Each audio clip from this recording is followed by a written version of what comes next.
2026માં મેષ રાશિ માટે આર્થિક સ્થિતિ કેવી રહેવાની છે? આર્થિક સ્થિતિ હવે પૈસા વગર તો કંઈ કામ ના થાય, પણ આર્થિક સ્થિતિ જોવા જઈએ તો વેકેશન અને સેલિબ્રેશન બે કાર્ડ આવ્યા છે, એટલે પૈસા ધૂમ આવશે. તમે બિઝનેસ કરતા હશો કે જોબ, તમને જે કંઈ ઇન્કમ થશે કે સેલેરી આવશે એ પૈસા ખૂબ આવવાના છે, અને એ સેલિબ્રેશન મોડ બી ઓન રહેશે. તમે નાની નાની સેલિબ્રેશન્સને ખૂબ સારી રીતે એન્જોય કરી શકશો. પણ ઇન્કમ જનરેટ કરવાનું જે સોર્સ છે એમાં એફર્ટ્સમાં ઓછત થઈ કે તમે નીચે ગયા તો ઓટોમેટિકલી તમારું સેલેરી કે ઇન્કમ ડાઉન થઈ શકે છે. એટલે ફક્ત પૈસા વાપરવાના નથી, તમારે ઇન્કમ માટે એફર્ટ્સ બી કન્ટિન્યુઅસ કરતા રહેવાનું છે. સ્કિલ્સથી અપડેટેડ રહેવાનું છે તમારે.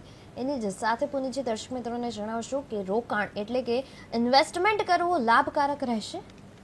ઇન્વેસ્ટમેન્ટ કરવું ડેફિનેટલી લાભકારક રહેશે, અને એ બી તમે ગ્લોબલ લેવલે ઇન્વેસ્ટમેન્ટ કરવાનું કંઈક નાનું નાનું વિચારી રહ્યા છો તો ડેફિનેટલી એ તમે કરી શકો છો, બિકોઝ આમાં તમને મેક્સિમમ બેનિફિટ્સ આઉટસાઇડ કન્ટ્રીથી મળશે. તો ઇન્વેસ્ટમેન્ટ તમે કયા રૂપે કરો છો, ફંડ્સમાં કરો છો, પ્રોપર્ટીમાં કરો છો કે ગોલ્ડમાં કરો છો, એ ડિપેન્ડ કરે છે ગ્લોબલ જે માર્કેટ સ્ટ્રેટેજી હોય એના ઉપર. તો ગ્લોબલ લેવલે કંઈ પણ ઇન્વેસ્ટમેન્ટ નાનું બી કરવામાં આવશે તો એ મેષ રાશિ માટે લાભદાયક રહેવાનું છે, ને એડવેન્ચરસ ઇન્વેસ્ટમેન્ટ હશે તો definitely it will be a profitable.